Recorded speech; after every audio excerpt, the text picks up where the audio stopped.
video, but I am legitimately depressed about Notre Dame.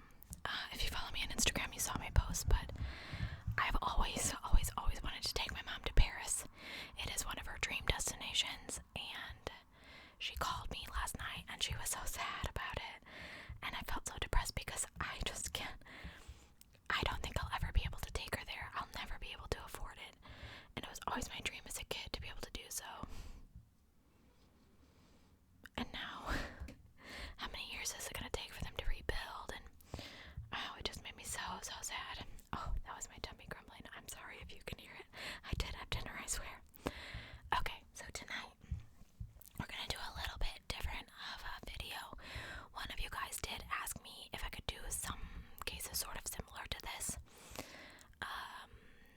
Asking about like old Hollywood, which that's not what this is, but cases. So I am working on that. I really want to do like Marilyn Monroe, but this is like a conspiracy theory sort of similar to that. This is about the 27 Club. I stumbled across this case. Actually, I don't even remember. I saw something about white lighter conspiracies, which we'll talk about as I get going, but I've never heard of this before, and I thought it was kind of strange because of all the famous people that are mentioned, and I was one of those grungy kids that loved Kurt Cobain, so I'm surprised that I did not know about this. So I'm just going to jump right in, and I'm curious to see what you guys think. So there's a club that you can only join if you die, and its only requirement is that you're famous by the age of 27. Once the age of 27 is reached, a strange and baffling series of events tend to unfold around the 27-year-old, which, if that person is a musician, and not everyone on this list is, but seems to be, unfortunately, this is how you become one of the club's members. This phenomenon of what is known or become known as the 27 Club, it's not truly known if the members join knowingly or accidentally, but either way, their destination is always final. Chance, conspiracy, synchronicity, these are words that are tossed around by those of us in the know who want to get to the bottom of this mystery. Why have so many famous people, mostly musicians, fallen to the curse of the 27 Club? During a tumultuous time for music, when artists were again using their voices for social action in the fight against corruption, 4 of the largest stars of the period all died within the same 2-year span, all at the age of 27. Between the years of 1969 and 1971, the world lost Brian Jones, Jimi Hendrix, Janis Joplin, and Jim Morrison. Now, this in itself could really easily be chalked up to coincidence,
Of course, these 6 names are only a fraction of the full mystery. If you want to only consider that musicians achieved a high level of fame, then we're talking about still at least 60 members of this club. If you extend it down to semi-famous or even locally famous, then the numbers explode exponentially. So, again, how deep does this rabbit hole go? Let's look in without jumping, because I could be here all night. So it turns out that some of these musicians had ties to military-industrial complex to help seed out certain social concepts and the ideas in order to influence the public. Some had occult ties. Some may have died in corporate conspiracies to cash out on insurance claims. Some may have been privy to insider secrets and had to be silenced. Others may truly fall into this club coincidentally, but a lot of people think it has to do with the Saturn return, which is an astrological event that starts at the age of 27. If you stay on the surface and you take the reports surrounding these deaths as truthful, then nothing really looks that strange. But when you begin to do even the tiniest amount of investigation, it becomes obvious that a lot of very untruthful information is being passed around to cover up for something. It could be as simple as a label not wanting to taint the legacy of their stars in order to continue to milk money out of them. Or it could be far more sinister than that. What's clear to me is this is not natural, which means it's being orchestrated. It gets even more fishy when studies come out conflicting with and attempting to disprove each other. There is a motivation behind the effort, and I'm going to draw no conclusions except for the fact that something is going on, and we will probably never know the full truth. For example, if you look at the list of card-carrying club members and you read the official cause of death column, some of the oldest ones admit to poisoning and murder, but many after that are listed as overdoses, car crashes, accidents, drowning, asphyxiation, falls from great heights, suicides, undisclosed illness. All of those could easily fall under the murder word, and many of them had really fishy circumstances surrounding the actual event. Of the 60 or so members that are believed to have been part of the 27 Club, at least 7 of those were involved in a fatal car accident for which their death is owed to. Now, car accidents are and will most likely remain a fairly high contender in the cause of death of humans, but the accidents in which the following occurs leaves enough of a hole for many to question the very nature of the club. So firstly, let's talk about data. For this, I searched for the Insurance Institute of Highway Safety. In the year 2000, there were a total of 32,719 fatal car crashes in the United States alone. From that number, if we separate car crashes into 2 distinct groups, one which cars collided with other cars, multiple car crashes, or those that collided with everything else, from walls to poles to ditches, or flipped, single car crashes. So 32,719. Of those, 14,018 were considered multiple car crashes, and 18,701 single car crashes. If you analyze that information, you can safely assume that the odds in any vehicle fatality are 3 to 4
psychological issues, perpetrated and made worse by early onset drug use.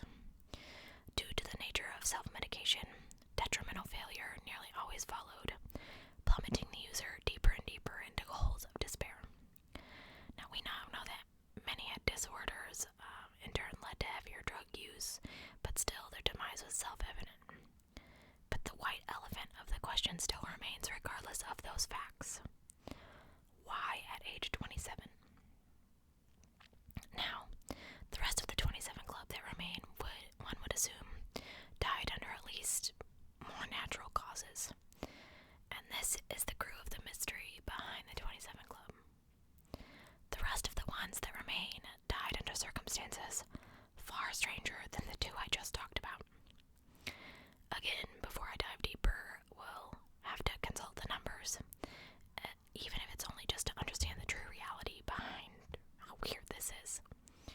According to a study conducted by Richard and Catherine Epstein from the Kinghorn Cancer Center at Sydney's Vincent Hospital, they found that the average death for someone in a celebrity status was around 77.2 years of age.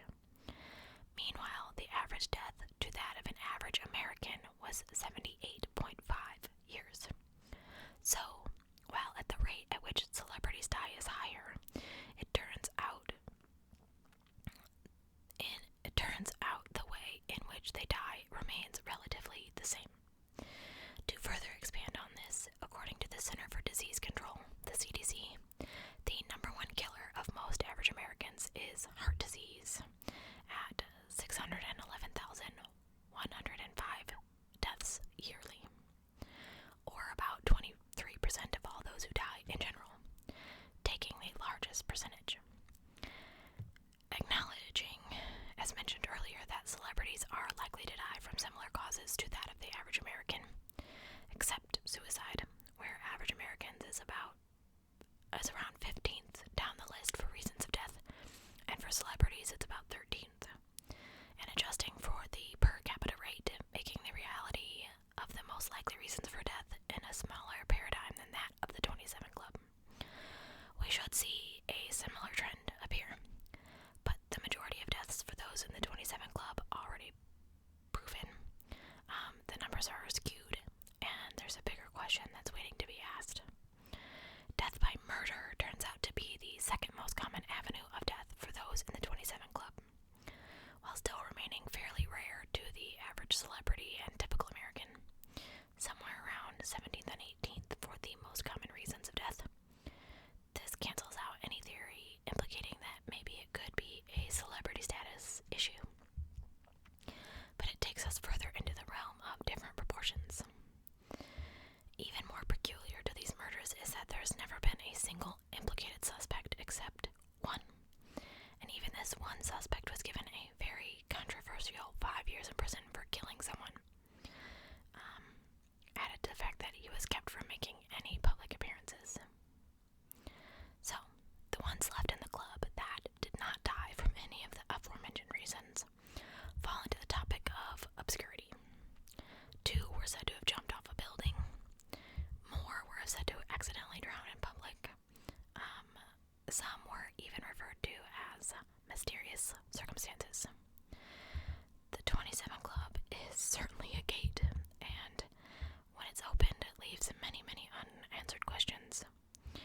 Now, only time will tell of its future members and which camp they fall in. Sadly, you can get on Wikipedia and you can look at this list, and I was surprised, but it just goes on and on.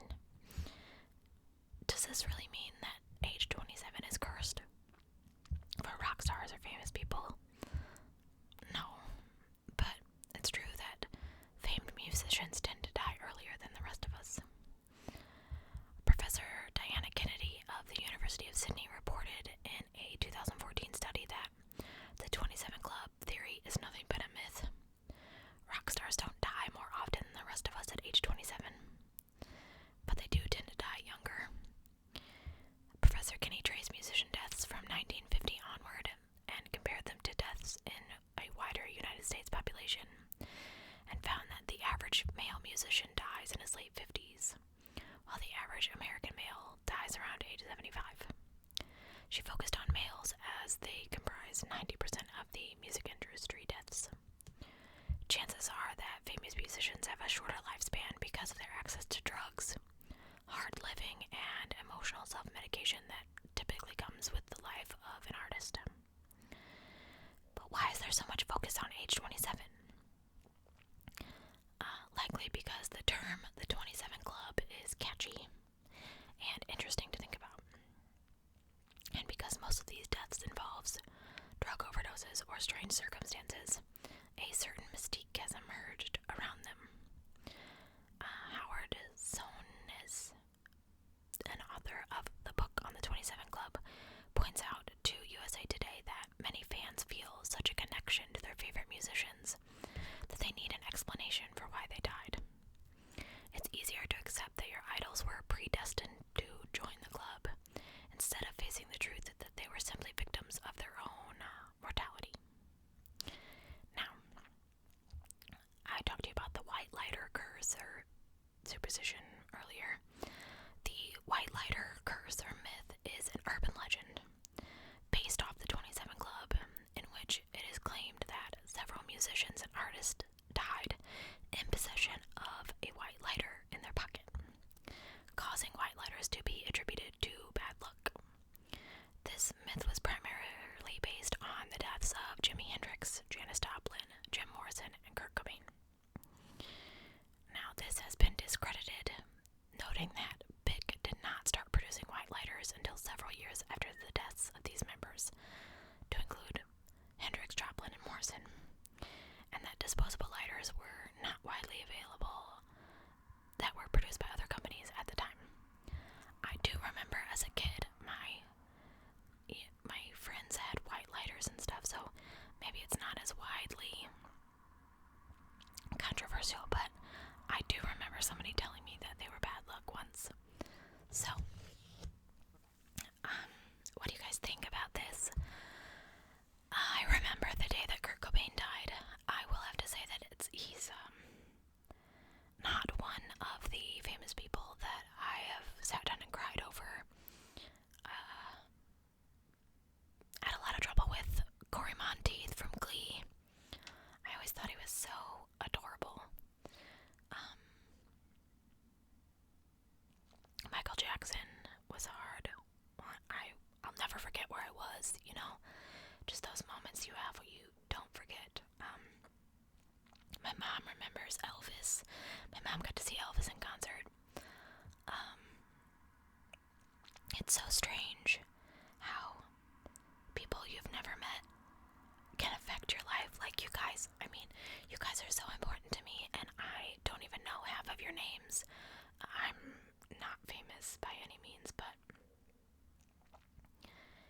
people halfway across the world that you've never seen, that you never will see, can affect your life. It's so strange. It just boggles my mind. Do I think that there's some kind of curse on famous people who turn 27? No.